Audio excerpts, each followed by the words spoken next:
Assalamualaikum warahmatullahi wabarakatuh. Selamat pagi anak-anakku kelas 7. Bagaimana kondisi kalian di rumah? Semoga kalian semua sehat ya. Nah, untuk pertemuan pagi hari ini, kita akan membahas tentang perubahan akibat interaksi antar ruang.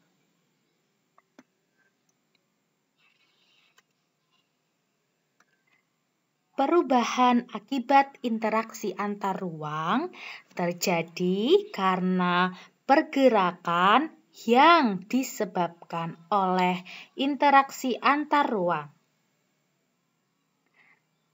Nah, di awal materi kalian sudah mengetahui tentang apa sih itu ruang? Ruang merupakan tempat di permukaan bumi yang digunakan sebagai tempat tinggal makhluk hidup. Nah, ruang di sini mencakup berbagai hal yang ada di bumi, seperti laut, sungai, danau, tanah, serta lapisan atmosfer terbawah yang mempengaruhi bumi. Setiap ruang yang ada di bumi ini memiliki ciri khas yang berbeda-beda setiap wilayahnya loh anak-anak.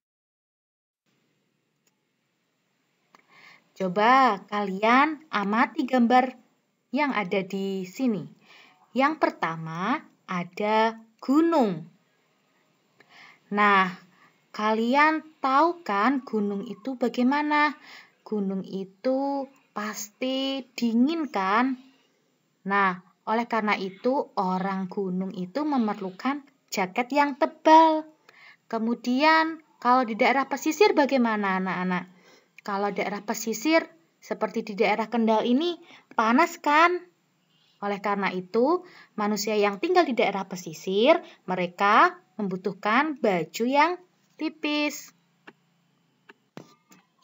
Nah, antara manusia yang tinggal di daerah gunung dengan manusia yang tinggal di daerah pesisir, mereka akan saling berinteraksi loh anak-anak.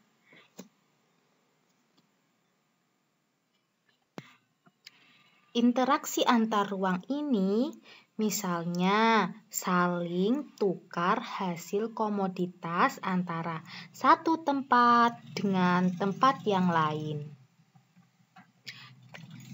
Interaksi ini tidak hanya berupa tukar-menukar barang saja, tetapi juga interaksi sosial, politik, dan budaya. Nah, anak-anak, semua bentuk interaksi antara manusia dengan manusia yang lain itu berdampak pada adanya perubahan. Misalnya nih, jika banyak orang dengan berbagai keperluannya, mereka datang pada suatu tempat, maka tempat yang dituju itu akan berkembang menjadi pusat kegiatan masyarakat yang disebut kota. Pergerakan orang tersebut adalah salah satu bentuk interaksi antar ruang. Ada beragam jenis pergerakan lainnya, misalnya nih, kalian perjalanan menuju tempat kerja. Orang Kendal perjalanan menuju tempat kerjanya di Semarang. Kemudian ada migrasi, kemudian ada pariwisata, kemudian ada perdagangan internasional.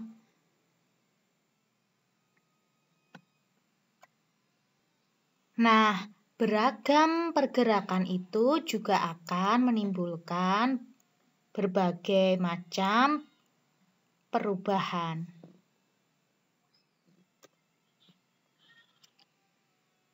Perubahan akibat interaksi antar ruang yang pertama adalah berkembangnya pusat-pusat pertumbuhan.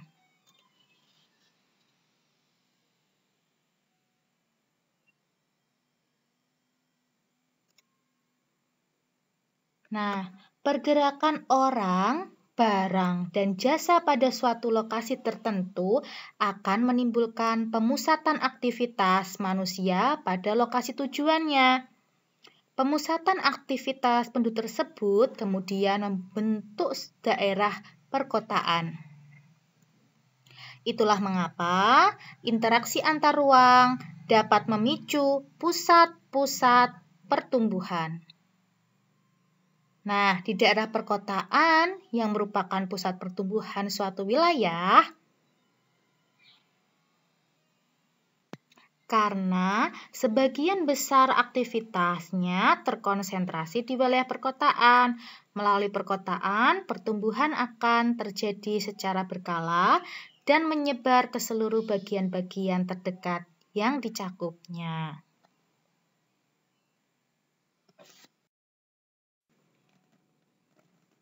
Yang kedua adalah perubahan penggunaan lahan.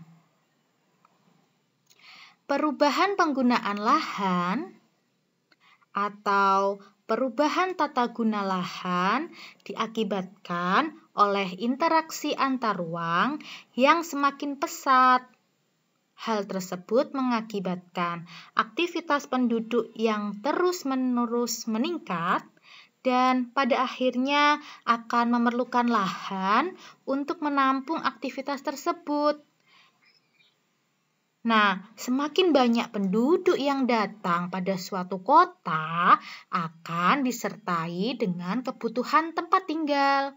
Akibatnya, terjadi alih fungsi lahan yang tidak terbendung, yakni dari lahan pertanian menjadi pemukiman.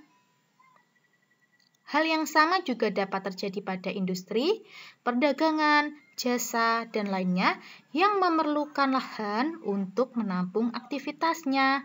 Coba kalian amati di daerah Kendal ini. Banyak sekali perubahan penggunaan lahan dari sawah ke pemukiman kan anak-anak.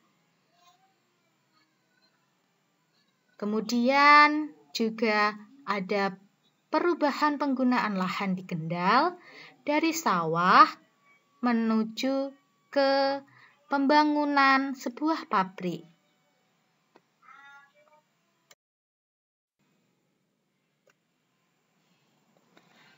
Nah, perubahan yang selanjutnya adalah perubahan orientasi mata pencaharian.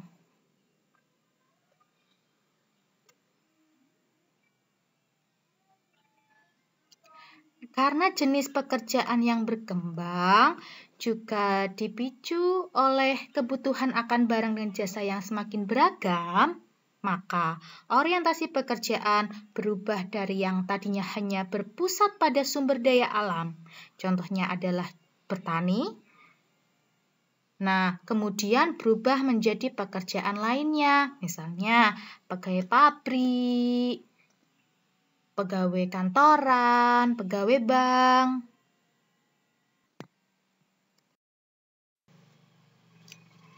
Nah, perubahan yang selanjutnya adalah berkembangnya sarana dan prasarana.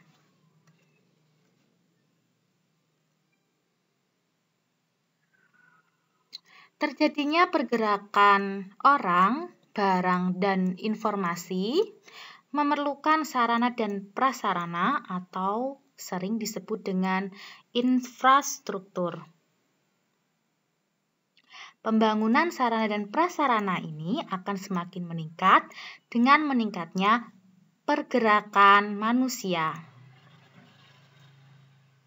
Sarana dan prasarana yang akan berkembang sebagai akibat dari interaksi antar ruang meliputi kendaraan, perumahan, jalan, fasilitas umum, pusat-pusat perdagangan, dan lain-lain. Perkembangan tersebut akan terus bertambah dengan semakin meningkatnya interaksi keruangan. Nah, kalau zaman dahulu itu masih menggunakan andong ya. Sekarang semakin berkembang, bisa ada MRT, busway, dan lain-lainnya.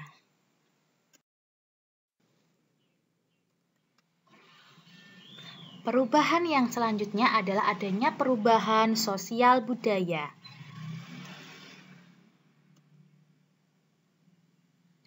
Nah, perubahan sosial budaya akibat adanya interaksi antar ruang adalah perubahan norma dan nilai yang dianut oleh masing-masing individu atau kelompok masyarakat yang disebabkan penduduk pendatang dan penduduk asli memiliki budaya yang berbeda. Selain itu, perubahan sosial budaya juga menyangkut perubahan status sosial. Mengapa hal tersebut bisa terjadi ya? Nah, karena berkembangnya suatu wilayah akibat dari interaksi antar ruang akan mempengaruhi status sosial masyarakatnya, anak-anak. Pergerakan penduduk dari satu tempat ke tempat lainnya akan disertai dengan interaksi sosial. Interaksi sosial tersebut akan disertai dengan saling pengaruh terkait dengan norma dan nilai yang dianut oleh masing-masing individu atau kelompok masyarakat. Nah, perubahan sosial dan budaya pada saat ini tidak lagi hanya karena adanya pergerakan penduduk saja loh, tetapi juga karena adanya aliran informasi. Contohnya, perubahan sosial dapat terjadi karena informasi dari media elektronik. Suatu kelompok masyarakat dapat menirukan budaya yang mereka tonton dari televisi atau YouTube. Ya kan?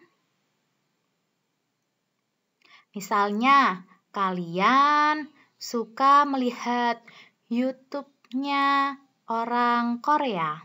Kemudian kalian suka nyanyi-nyanyi lagu Korea. Lalu yang perempuan rambutnya dibikin seperti orang Korea. Atau yang laki-laki juga.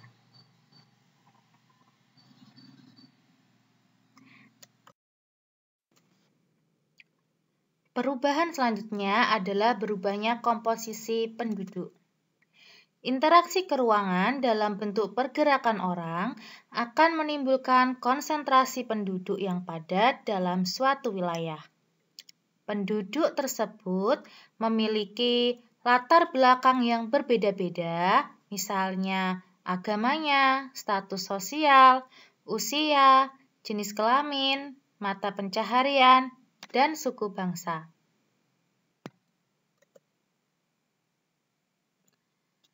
Yang mengakibatkan komposisi penduduknya berubah dari yang awalnya relatif seragam. Misalnya, pada awalnya Jakarta hanya dihuni oleh suku Betawi. Nah, karena adanya pergerakan keruangan yang mendatangkan orang-orang etnik lain dari luar Jakarta, kemudian bekerja dan menetap di Jakarta, menjadikan Jakarta menjadi wilayah multietnis.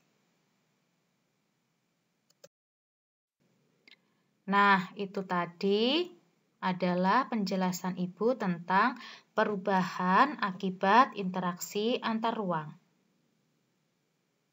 Selanjutnya, untuk PTS minggu depan, Ibu harap kalian semua belajar dari materi-materi yang sudah diberikan ya anak-anak.